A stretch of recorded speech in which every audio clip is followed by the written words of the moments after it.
For Ashley Tisdale, making changes to her haircare routine was all a part of being diagnosed with alopecia.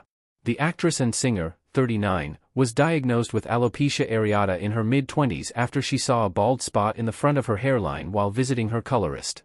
Since then, Tisdale, who has partnered with Pfizer and Litfulo, an FDA-approved pill for people 12 and older with severe alopecia areata, tells people in an exclusive interview that she has started to be way nicer to my hair and my scalp. I used to play with a lot of colors and dye my hair and bleach it, and I really haven't been bright blonde since then, she continues. I used to wear extensions and I stopped doing that as well. I really started just treating my hair better and basically knowing that I couldn't take it for granted, adds Tisdale.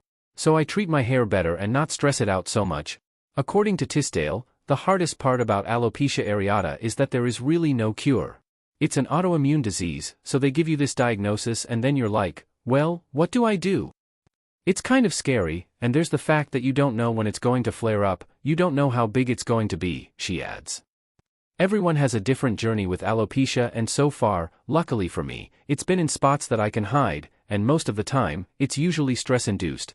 The High School Musical alum says many of her flare-ups happen when she is pretty physically and emotionally stressed. If I see one of the bald spots, I'm like, I need to calm down, because obviously I'm too stressed out right now, she adds. I have flare-ups, like, every couple years. Alopecia areata affects almost 7 million people in the United States and 160 million people globally, according to the National Alopecia Areata Foundation.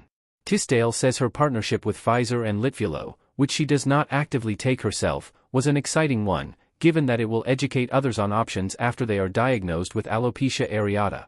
It is nice to know that there is a treatment out there and there are options, because I felt like when I was diagnosed, I didn't know any options and I didn't know what to do about it, the French founder says. It is something that doesn't feel good, because, obviously, our hair is kind of everything, and when there's something like that happening, especially at young ages, it's really scary, Tisdale continues. She adds, but to know that you're not alone and there are options is great.